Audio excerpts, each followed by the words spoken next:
Guruve Gaurachandraya Radhikaya Tadale Krishnaya Krishna Bhaktaya Tad Bhaktaya Namo Namaha Vancha Kalpatrubhischa Kripa Sindhuvevacha Patitanam Bhavanebhyo Vaishnavebhyo Namo Namaha Jaya Shri Krishna Chaitanya Prabhu Nityananda Shri Advaita Gadadhara Shivasadi Shri Gaura Bhaktavinda Hare Krishna Krishna Krishna Hare Hare Hare Rama Rama Rama Hare Hare.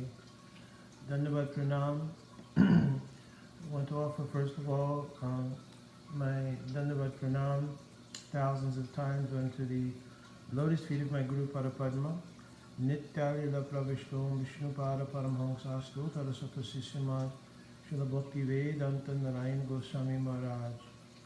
Also unto the lotus feet of my Param Gurudev, Nittalila Pravishnom Vishnupada Paramhamsa Ashto Tarasata Sistemad, Srila Bhaktivedanta Swami Maharaj, Srila Prabhupada, and Nittalila Pravishnom Vishnupada Paramhamsa Ashto Tarasata Sistemad, Acharya Keshri, Srila Bhakti Praga and Keshav Goswami Maharaj, and our entire Guru Parampara, and also to all the devotees. So again, I'm answering just very briefly a question that came up about a Harikatha that I had spoken on Narsingh Chaturdasi, and it regarded the idea that the primary cause, or one of the primary causes, because in the Leela of Sri Narsingh Dev there are many things which are happening at one time. But I mentioned that one of the reasons that this charit was so much relished by Sriman Mahaprabhu, he would even hear this from Gadadhar Pandit of Tota Gopinath, and Srila Bhakti Saran Saraswati Thakur would also even speak this Narsingh Prahlad charit even on the bank of Radha Kund. And so I mentioned that part of the reason for that was that there's so much praying which is imbued in this Leela, and that praying serves as an udipan for the stimulus of praying in any rasa. So the example would be that even if, and this is a mundane example, so please forgive me, even any young couple who profess their, quote, love for each other in this world, they will be inspired by seeing the love even of a very elderly couple, or the affection between two animals even, or the affection wherever they see the indications of love, it will stimulate remembrance of feelings regarding their own love. So this is just one of the features, especially in the transcendental realm, and it is called udipan, that one, when they will hear about love, it stimulates the love that they have. So Mahaprabhu, hearing about the beauty of the love between Narsingh and Prahlad, the love between Shri Narayan and his gatekeepers Jai and Vijay, all of these things contributed to stimulating the mood in Mahaprabhu to taste the mood of Radhika and how she loves Krishna. So just giving a sort of prequel to the answering the question that I'm going to answer. And that's that the whole nature of Narsingh Prahlad Charit is full of all kinds of angles of praying or love. So I mentioned during the course of that katha that also one of the main reasons for the appearance of Sri Narsingh Dev was that it was stimulated by the love of Sri Narayan for Jai and Vijay, who had now appeared as first Hiranyaksha, and now in particular as Hiranyakashipu. So that raised a few eyebrows and stimulated some questions, and for some people it was very easily digestible. But because we see the Leela from various angles, including the angle of Samanyan Upakyan. Samanyan Upakyan means teachings that are derived for those who, in a general sense, want to practice Dharma. And so they relate to the forms of Hiranyaksha, Hiranyakasipu, Ravan, Kumbhakara, Shishupal, Dantavakra, not so much from the perspective of their having been Jai and Vijay and all of the circumstances that led up to them taking the birth as those three sets of quote asuras opposed to Bhagavan, but just the fact that they had those appearances and the fact that they, in principle, demonstrated very demoniac qualities, and that Bhagavan came and chastised them in the form either of Narsingh Dev, Varaha Dev, Shri Ramchandra Bhagavan, or Shri Krishna.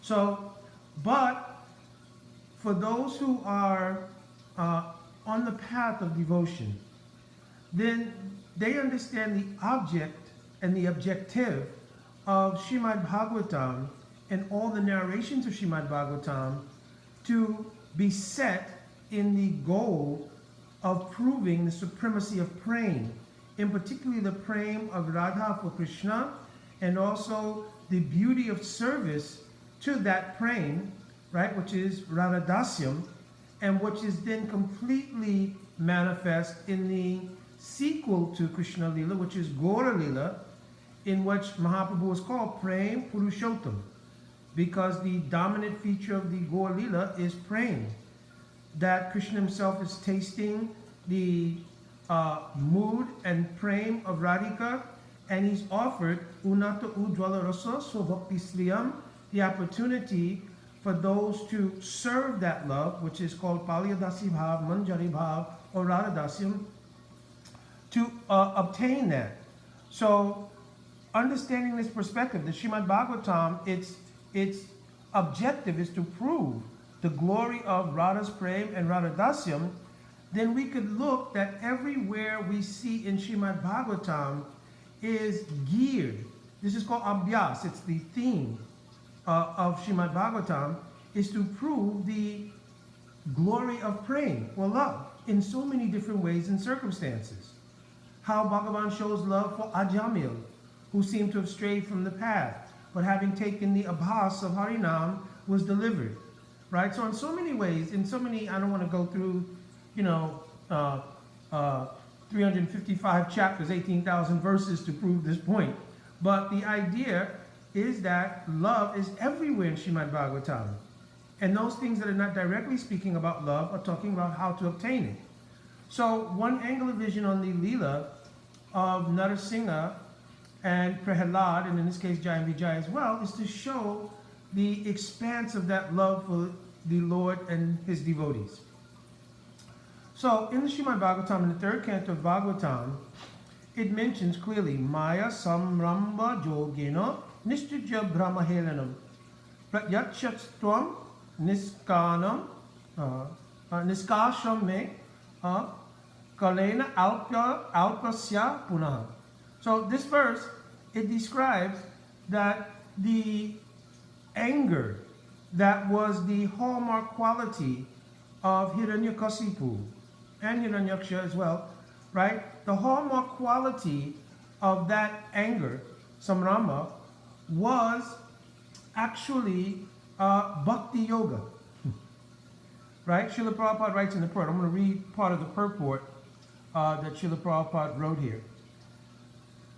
The Supreme Personality of Godhead advised the two doorkeepers, Jai and Vijay, by dint of Bhakti Yoga in anger, they would be delivered from the curse of the Brahmins. Now, even looking at that section, which is Nistudya Brahmahelanam, right? Brahmahelana means neglect.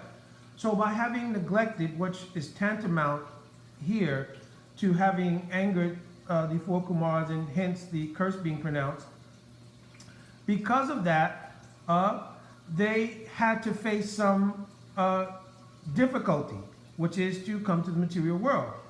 But elsewhere, in the same Srimad Bhagavatam, it's clearly mentioned that actually the Lord himself says that Sapo Maya Eva Nimitas Tad Aveta Vipra. Oh, Brahmins, meaning the four Kumars, you should know that your sap, your curse, Maya Eva Nimitas, it was ordained by me. Other than that, there was no way that the curse of the four Kumaras could affect the eternal associates of Bhagavan, Jai and Vijay, who happened to be the favorite doorkeepers of Narayan, they could not be affected by such a curse. So he's telling Sapmaeva Nimitastat Aveta Vipra that this was given my sanction. This is why it had some effect.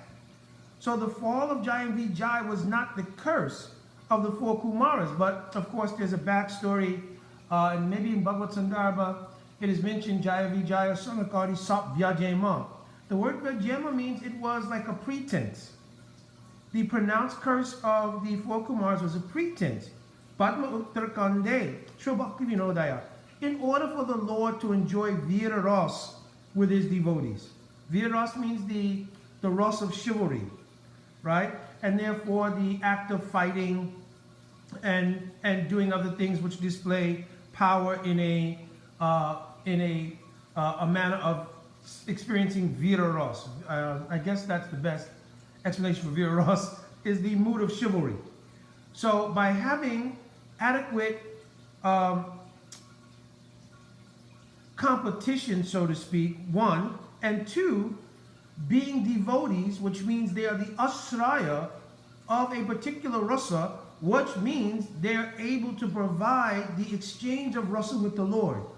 If there are actual demons, like let's take Charan and Mushtika, who were fighting with Krishna under the orders of Kanksha, they had no bhakti, right? Even Rupa Goswami, when he's defining the verse, Anya Abhilashita Sunyam Gyanakamaniya Navritam, etc., he described two faults, Vyapti dosh, Ati Vyapti dosh, right? So Ati Vyapti dosh would be an overextension of the meaning of what is pure devotion by attributing the fact that Krishna was enjoying himself while he was fighting with Charan and Mustika. So why is that an overextension of the meaning? Because Charan and Mustika had no ras. They are not devotees. They are near ras. So what was Krishna experiencing? Atmaramata. He was experiencing his own happiness. Krishna is always the embodiment of bliss. Satchit Ananda Vigraha. Swarup Paramananda in other places. Right? So Krishna is experiencing his own happiness. He was not deriving the exchange of Veera Ras from Charan and Mustika. But in the case of Jai and Vijay, right, when he was fighting either as Hiranyaksha, especially here as Hiranyakasipu, he was actually tasting an exchange of rasa called Veera Rasa. Therefore, the backdrop of the whole situation that created the battle between Hiranyakasipu and Narsingh Dev was based on this premise. It was not that they were ordinary demons who simply came to the material world, because that would bring up so many other things. And Maharaj Yudhisthira, when he heard about this curse from Narada Muni, he had the question, no, I don't believe this. How is it possible that actually Hari Dasha Abhimana Shaha Ashayeda Ivhabati Hari Ekantinam Bhavaha. So this is a verse quoted earlier on when Maharaj Yudhisthira, he inquires from Narada Muni after seeing that Sishupal, once he was killed by Krishna, that his Atma entered into the transcendental body of Krishna. So he was wondering how this happened. This leads to a whole discussion about Jai and Vijay and the curse and them coming to the material world. So first thing he mentions, well, it's not possible for any inhabitant, those who have ekantic bhakti for the Lord, right, to fall to the material world. In other words, you cannot fall from the spiritual world. He's already established that just in his question to Narada Muni. So then Narada Muni goes on to explain, and then of course all the details I just mentioned previously come out about how and why this circumstance was set up. So now we've established, hopefully, some idea from the basis of some Sastra Praman in Srimad Bhagavatam and other places, why the nature of the battle between Hiranyakasipu and Narsingh Dev, right, and the appearance of the whole Leela is really based in a deep level of praying between Sri Narayan and Jai and Vijay. So it was not an ordinary circumstance. There's actually elements of tasting rasa in this battle, because actually the eternality of the position of Jai and Vijay can never be negated. Right? This would be the real meaning of Api Chetsu Duracharo Bhajate Mamananyabhak. Right? That those who have exclusive devotion to the Lord, right, that cannot be broken. Right? That even Api Chet Sudurachar, even if it appeared that they were doing what would seem to be, according to external vision, very heinous behavior, still because it was under the protection and the guise of the Lord in order to perform this Leela to taste via Ras, actually they were inspired by the Leela Shakti in order to do this. Samrama, Sambritya, Samadhi, Anubhala, Yog. This is also mentioned in the third canto of Srimad Bhagavatam. It means that their appearance of fighting with the Lord was based on an intensified anger in the samadhi or absorption of Bhakti Yoga. Anubhada Yoga means Bhakti Yoga. So hopefully this answers a little bit the question that Prabhu wrote, right, which was to explain a little bit about this is essentially what he wanted, right? To understand how the glory of Jai and Vijay and the relationship with this Leela was really all about praying. And a deep secret to this Leela is that Narsingh Dev's appearance was really based on the love of Jai. Because Prahlad Maharaj, first of all, his Ishtadev, Akantaki Hari Bhakti Govinda. His Ishtadev was Krishna, so he never asked that Krishna should appear as half man, half lion. He only had the promise, Satyam Vidatum Nijabritta Bashitam. Alright? Vyapti, Vyapti Chabuteshu Cha Atmanaha. He said that Bhagavan is everywhere, including in the pillar. To fulfill that promise, Narsingh appeared from the pillar. But there was no necessity even for him to come because Prahlad had prior, had always been protected simply by Harinam, which he considered non-different from Bhagavan. So the Lord didn't even have to appear to protect Prahlad Maharaj. But he appeared to show that promise. But who prayed that they would not be killed in the day and the night, inside, outside, etc., etc.? That was Hiranyakasipu.